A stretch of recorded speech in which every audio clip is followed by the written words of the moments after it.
Falls Planning Commission meeting, October 22nd, 2024. Please salute the flag. Pledge allegiance to the flag of the United States of America and to the republic for which it stands, one nation, under God, indivisible, with liberty and justice for all. Mr. Binney, call the roll, please. Mr. Coyne. Present. Mr. Hartzell. Present. Mr. Everett. Present. Mr. Haney. Present. Mr. Binney's here. Mr. O'Brien. Present. Okay, we have a quorum, Mr. Chairman. All right. Item number 1 on the agenda is Agile Cold Storage, Cabot Boulevard East, Langhorne, PA, TMP number 13-003-009-011 and 13-003-009-012. Mr. McGinnis, the floor is yours.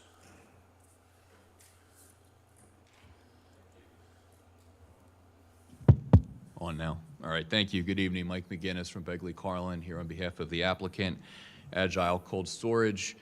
The applicant is the lessee, proposed lessee of 2 parcels in the township along Cabot Boulevard.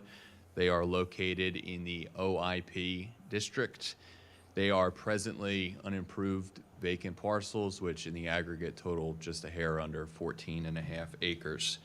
If you look at the site plan, you can see plan south is a rail line, and plan north is Route 1.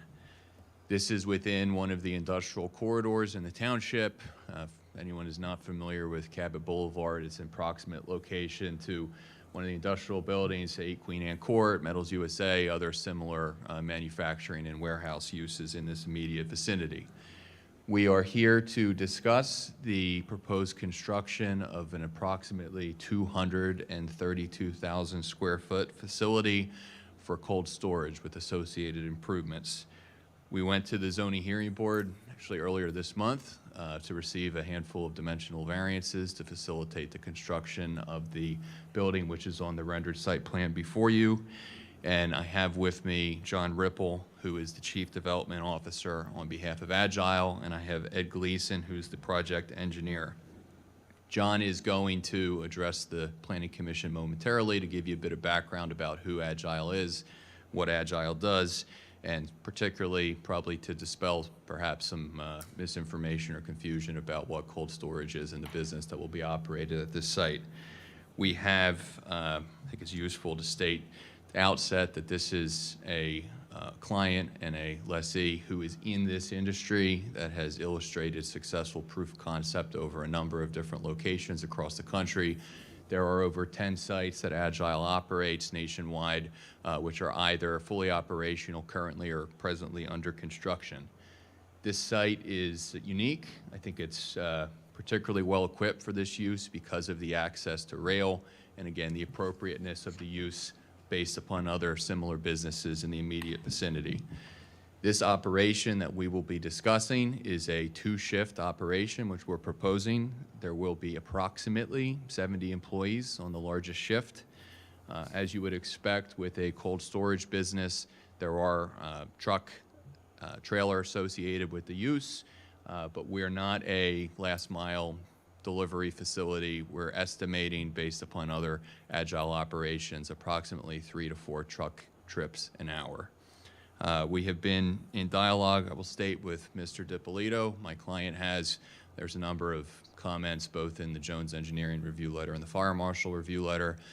Those are all will comply, as I'll say at the outset, but those conversations will, of course, continue, and we'll make sure we have a clean review from the Fire Marshal before proceeding to the Board of Supervisors. We provided about, I think, 2.5 hours ago, I apologize for the delay, the waivers that we're intending to seek approval for this evening, or recommended approval for this evening. Most of those are fairly standard waivers, but we'll get into those momentarily. As is always the case, anything that we do not address is a will comply, all within the Jones Engineering Review Letter, the Fire Marshal Letter, and the Remington-Vernick Traffic Letter. What I'd like to do at this point is turn the floor over briefly to Mr. Ripple, and then I would like Gleason to do a brief site overview about the functionality and the proposed improvements on the plan for the Planning Commission's consideration, and then we will walk through the waivers that we're requesting this evening, if I could.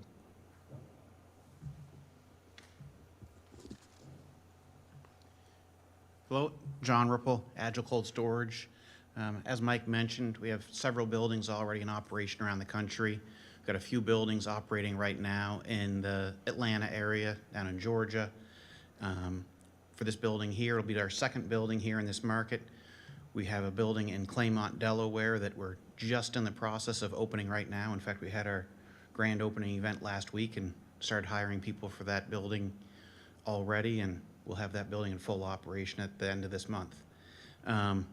So this building here, we have, would be frozen French fries, mainly frozen potatoes, and cheeses coming from Midwest and West Coast, coming in primarily by rail, and then we would be distributing to other food retailers here in the Northeast.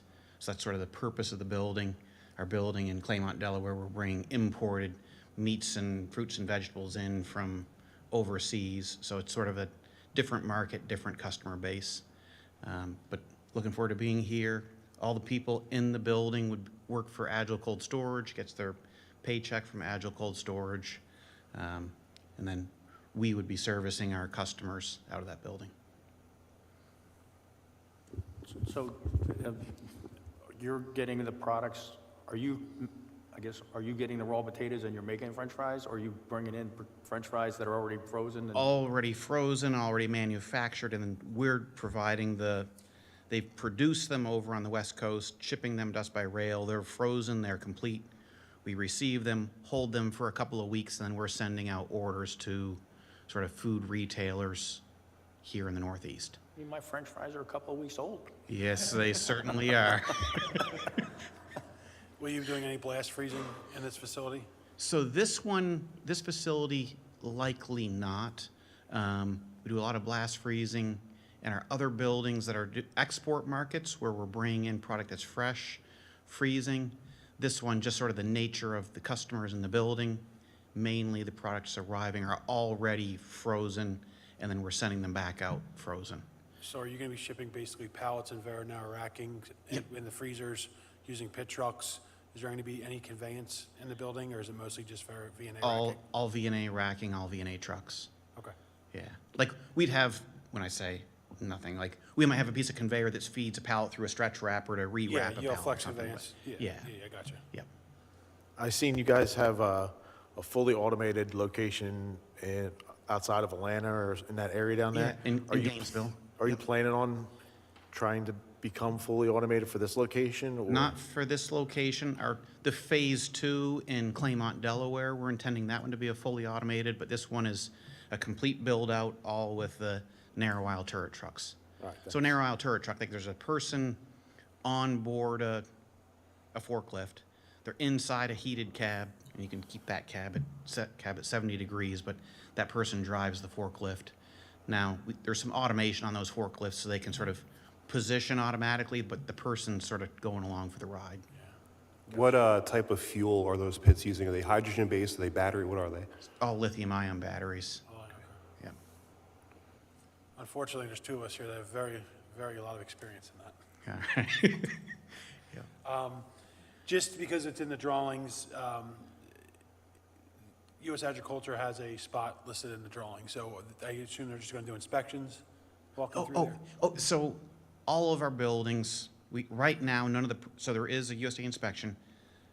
All the buildings we build, we sort of set them up to be able to do USDA inspections, just in case at some point in the future, we'd say, hey, let's bring meat or something in through Packer Ave Marine Terminal. It winds up coming this way. Yep. And then we could run it through an inspection process, but that isn't in our sort of current business plans to do that initially right out of the gate. So basically, you're a cross dock that's going to take stuff from the trains and put them on Train. trucks, and you're going to downstack some of it, rewrap it, put it Yep. on a pallet, and get it out. Precisely. Customer. Yep. Okay, I'm good. Yep. Do you, But the reason we're doing that USDA, like when you're doing the initial construction, you certainly want to put in all, like lots of plumbing and all the extra HVAC, so Yeah, we're no, making sure that's in there to. One other question, just thinking about too, with the fact with TOFA, have you had discussions with them yet to work through some of the sanitary sewer and? That's this guy right here. Hi, Ed Gleason from Eustace Engineering, Site Civil Engineer. Yes, we have been working with the Sewer Authority regarding the EDUs, getting planning module applications submitted. So we're working through that with the authority's engineer in general to have all of that worked out. Okay. So just the use for water and sewer is basically going to be bathrooms and cleaning. And the refrigeration is all air-cooled? Sorry. Correct. So, the water and sewer is only for bathrooms and sort of general cleaning. The refrigeration systems are all air-cooled. So there's no, like, we don't use water as a part of the So you're not chill refrigeration water? system. You're not going to have chill water line or anything like Nope. that? Nope. Just maybe condensate coming off the units? Just condensate coming off, that goes to sanitary, but that's Okay, relatively small. okay. Any questions from the board? Your other locations, are they like connected to the rail system as well? So our building in Macon, Georgia is connected by rail, so it's the same thing. We have a rail, like, building looks kind of similar. There's a truck dock and a rail dock. We've got 3 rail lines, just like this building. This building is Conrail, and then serve Norfolk Southern and CSX, sort of serve it through Conrail. Same thing down in Macon. We've got Genesee and Wyoming as the short line serving the rail, serving the building, and product comes in mostly through Norfolk Southern. And it's interestingly enough, it's the same customer in that building in Macon would be here, so. Just kind of a question, just, this is a new, basically, product for that portion of the rail line, correct? Correct. It's not Yep. coming anywhere else, Not- so this not- is bringing new business, new product to our area. Yep. Okay. Or I think where it's coming now is a little over 90 miles away. So yes, it's That's not new our to area, this so area. That's, I'm happy yeah. we're here. Yep. Is there people working through the night, day and night? So we run a day shift and a night shift. Generally, sort of 60% of the warehouse employees are on days, 40% on nights. But then, of course, there's sort of a office personnel, building general manager, HR, some engineering folks that are days only. But we do operate the building at night. Are they 12-hour shifts or So we work 10 at 10s. tens? Okay. Yep. So you have a little bit 10s of and then downtime sort of window? 2 hours between shifts. Yep. Now, will you have your own maintenance staff on site, or will there be contractors from the outside? So we have our own maintenance staff, but the forklifts are from Crown. Those are pretty specialized, so Crown comes in to service the forklifts. Yeah. Yeah, okay. Cool. Any other questions? I just want to know why my french fries take 3 weeks to get here and they come from 90 miles away. Well, you gotta go to Five Guys, because they cut the potato in front of you and fry it. Don't go there, that's right. Anything else? If you want to go through the waivers, Mr. McGinnis? Ed and I can tag team this. So the initial waiver letter identified the waiver request for preliminary, final, and tandem, the standard one you see at 191.8B.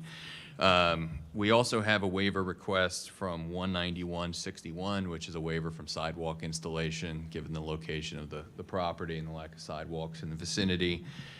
We have a waiver request with respect to 187.12K, which deals with the concrete line spillway, and I'll turn that over to Ed just to explain why we're asking for that. So in general, we feel that we can make these stormwater management basins work without utilizing concrete, more natural earthen berm surfaces, or using like a pyramat or something similar. So we would want to avoid the concrete. And in general, the rain garden technically would fall under the definition of the basin. However, it really doesn't lend itself to using a berm with a spillway. So hence the request for the waiver there. Doug, you guys have any objection to that? In general, I think the stormwater management waivers, we aren't going to need those. I think Mr. Gleason and I will be able to work those out, to satisfy the intent of the stormwater management ordinance. Yeah, we had them listed internally as a partial waiver, but we're certainly fine deferring that to coordination and cooperation with Doug and Joe's office if the planning commission is fine with labeling it that way. And then Doug got to work with Bucks County on that too, just for their approval, like Mr. Crosslett? Correct, yeah, there's the requirement to get, this is over an acre of disturbance, so Yeah. they'll need an MPDS. Yeah, that'll still probably be the long lead on this, is the MPDS permit coming in on the back end. Yep. We have a waiver request from 187-13B5, which relates to the 18-inch minimum cover. And then Ed and I were talking this morning about making sure that, of course, the material being utilized is safe and secure. You can provide any more information that you want with respect to any of the material, what we're looking at there. But that's the only other waiver until we get to the wetlands, which I'm going to address in a second. And again, with that one, with the pipe cover, we'll be able to, as long as they're able to verify that the pipe is strong enough with Right. with the fill over it, that waiver won't be required. Okay. And then lastly, we have a waiver request from 191-52-1B8A, which is having to do with wetlands disturbance. So it is technically a waiver request because we are disturbing the wetlands on site, but we are relocating the wetlands. So we're not eliminating them or repositioning them on the property, and Ed can give you more information about that. So the specialist firm ST Hudson is currently in the permitting process to purchase wetlands credits for this project. So in effect, the wetlands are being relocated to a specialized Right. area. And that's it. Everything else in all of the review letters that we received are will complies. And with respect to that waiver request, as it's worded in the letter that was sent a couple hours ago, that section of the ordinance does include verbiage regarding Chapter 105. So, so it's a combination of requirements for wetlands under Chapter 105, which is a DEP, Federal Clean Water Act requirement. There's no waiver from that portion, and they as they just mentioned, they're going to comply with a mitigation program for that.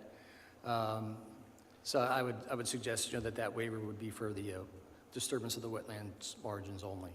Okay. I looked at these wetlands, they're isolated pockets of wetlands that are probably man-made, so, I'm not too upset with that. I'm sure they're nice and clean with all the runoff from the train tracks, they're probably pristine. And all the tractor trailers that drive through there.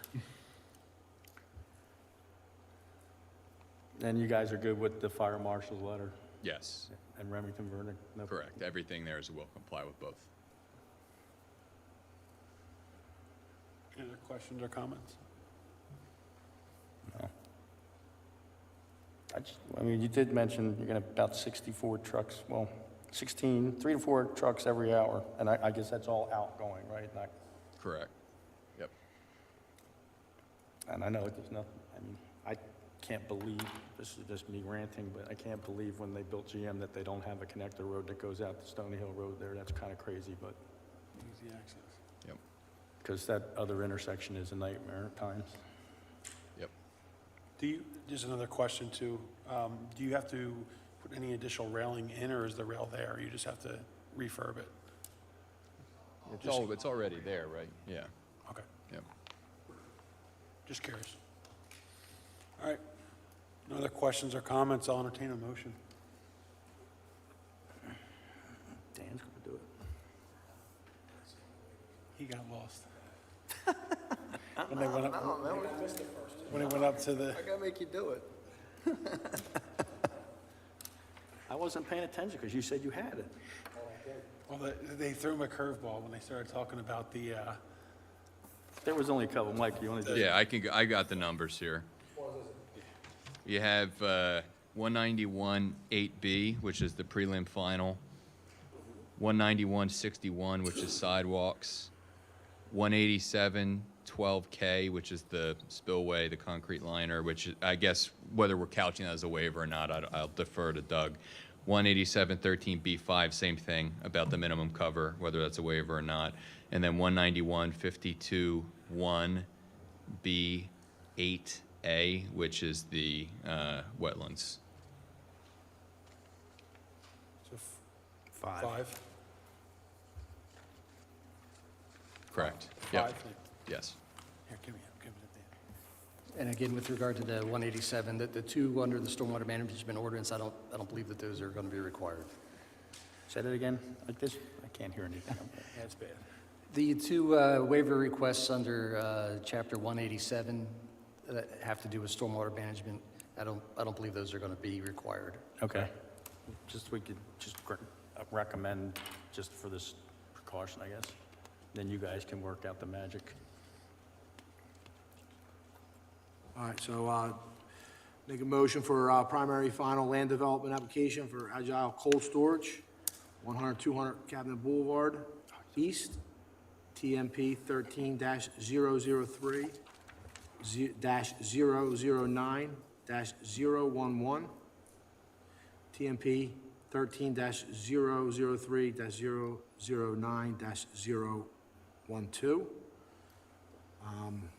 With waiver requests 191 8B, 191 61, 187 12C, 187 13B, 5, 191 52 1B 8R. Also comply with fire marshals, Remington verdict traffic, and All right, that's it. I'll second. Mr. Benny, poll the board. Mr. Coyne, Yes. Mr. Hartzell, Yes. Mr. Everett, Yes. I'm a yes. Mr. Haney? Yes. Thank you very much. Thanks, guys. All right, item number 2 is the meeting minutes, August 27th, 2024. I have a motion. So moved. All right, make a motion to approve the minutes as printed. And Mr. Benny? All in favor? Aye. Opposed? I make a motion to adjourn. So moved. All right, have a good evening.